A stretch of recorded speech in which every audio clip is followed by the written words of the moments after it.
Ladies and gentlemen, it's Sunday. We're about to go live in less than 30 minutes, 4 o'clock Central at Infowars.com/show and on radio stations and some cable stations across the country with the biggest news yet of the Trump administration. I have intel from inside the White House. I have intel from the Pentagon. I have intel from a lot of sources, and I've got Roger Stone coming on, who I haven't talked to yet today, but he agreed to come on via text so I can bounce this intel off of him. We also have Mike Cernovich coming on, who's got his own intel. Everybody knows he broke the big Susan Rice news, and they had to admit he's the guy that had that leak. He's got more leaks.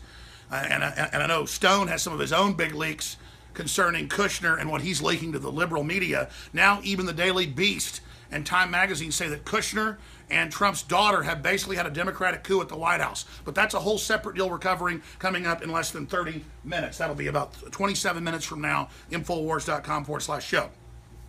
Now, what I'm about to tell you is hiding in plain view. But I made my phone calls to Pentagon sources and others, and they said, absolutely. And they said, we can't talk to you now, and you know what that means. And I said, that means it's a sure deal, full invasion of Syria. And they said, wow, you're a smart guy. As a joke, everybody knows once they don't talk, that means it's on. Hiding in plain view, more than 3,000 U.S. Special Forces are in Syria and Iraq alone. And again, Syria and Iraq border each other. And there's that whole area where ISIS/Al-Qaeda, al-Nusra are.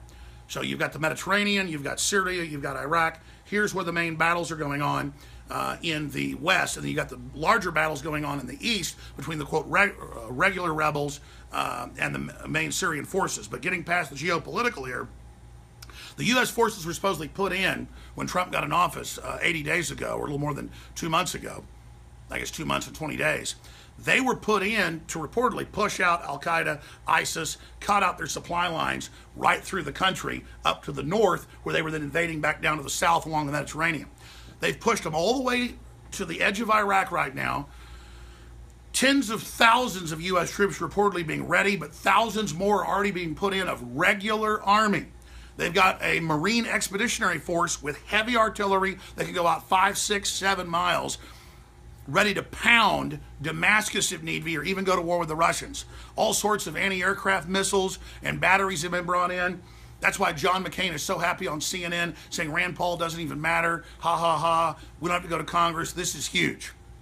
Now, on another subject, Trump has told aides that he doesn't intend to have a no-fly zone. He doesn't intend to have a wider war. He believes this is strength in the face of Assad, so that when the 4-year deal our militaries had when they went against Obama, remember, and wouldn't be Al-Qaeda's Air Force, they told Assad, we'll push Al-Qaeda and ISIS out with Russia, but then you've got to have some type of system to step down and transition out of power.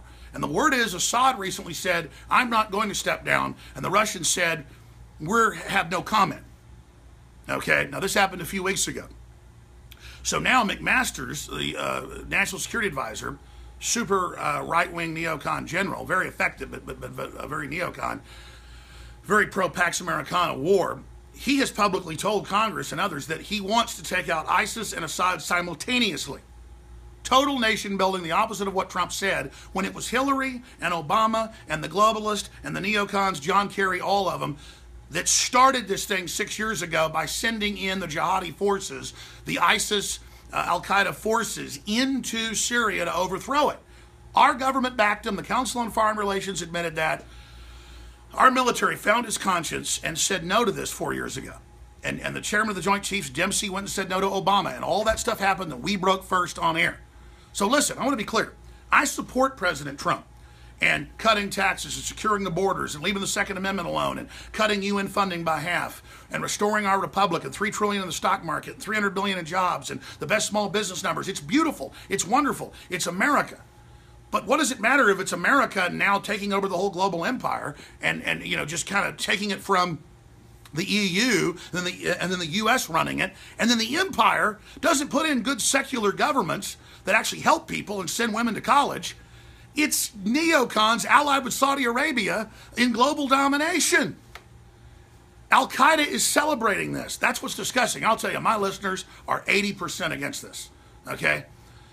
I don't want what the left's celebrating and the big foundations are celebrating, breaking all of Trump's middle-class, blue-collar, hard-working, pro-jobs Americana folks that aren't left or right that supported him, breaking them away from him with this, so that then he falls completely to the globalist and then goes with their agenda completely. You understand, we're in a fight now, like two dogs in a tug of war, for the soul of this country. We know Trump's better than Hillary, but we know he started to slide sideways with that health bill, better than Obamacare, but not much. And now with this. So we have to be more active lobbying Trump, more active with our congressmen and the Freedom Caucus that's so key, more active with the good state legislators and the 900 patriots that got elected to state houses and all the new Republican governors that aren't compromising.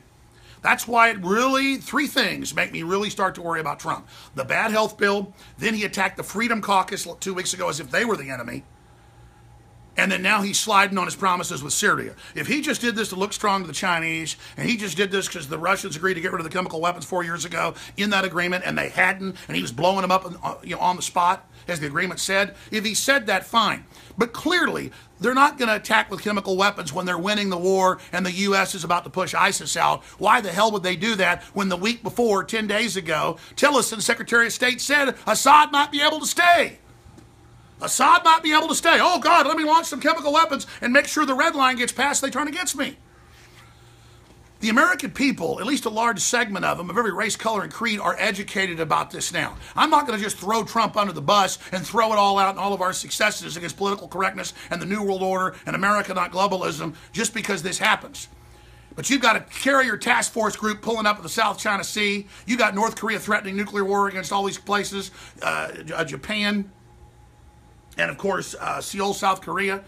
That's an open group with China taking over the South China Sea, threatening the world. That's a real place where if Trump said, we've got defense agreements, we've got trade agreements, you better not expand and seize these sea lanes, I would say that's a great thing to stand up against with massive trade war, massive sanctions, you name it. And militarily, if need be, we've got to be strong.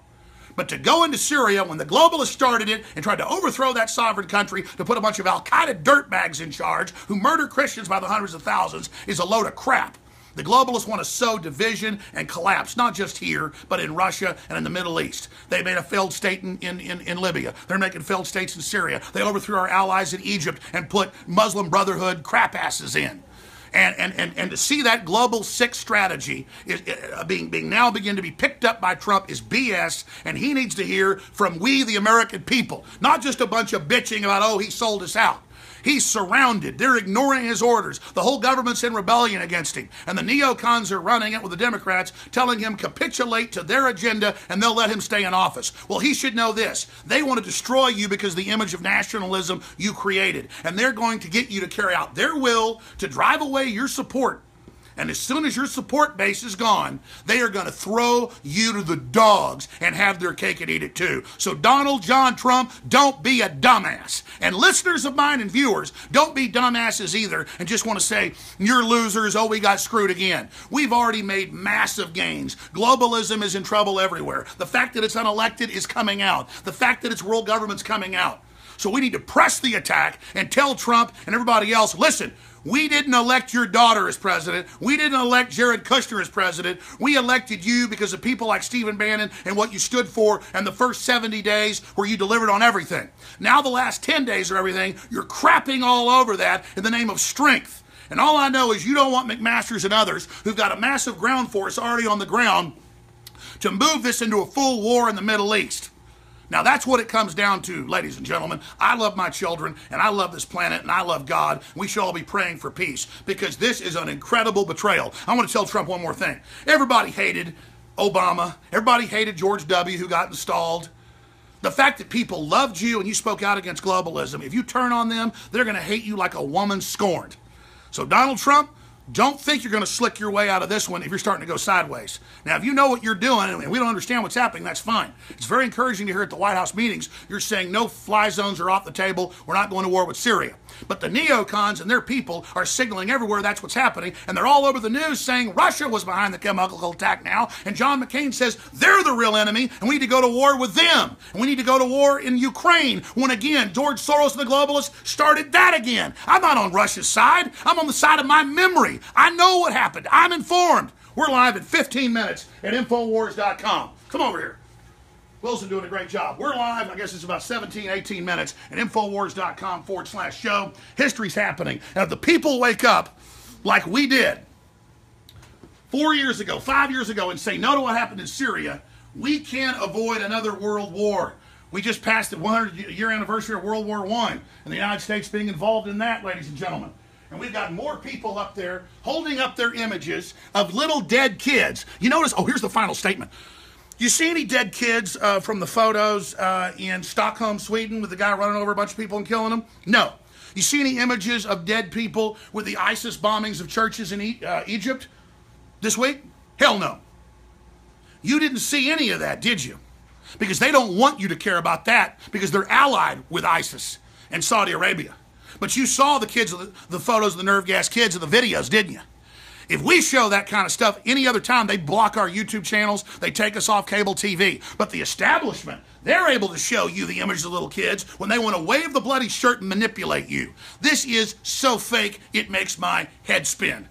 We're live again in about 15 minutes, Infowars.com/show. Spread this video, spread these links, because we're in a fight for the heart and soul of this country. Globalism is imploding worldwide, and as usual, the unelected authoritarian system of planetary corporatism that calls itself globalism, this crony capitalist system that's anti-free market, is using war again to try to claw back out of the defeat they're having at the hands of the people. We're fighting for this republic, and we've only begun to fight. And for anybody that ever thinks that just because Trump calls me or all this BS, that I wouldn't turn on him in a minute if he starts screwing with the American people, you're full of crap. Infowars.com/show.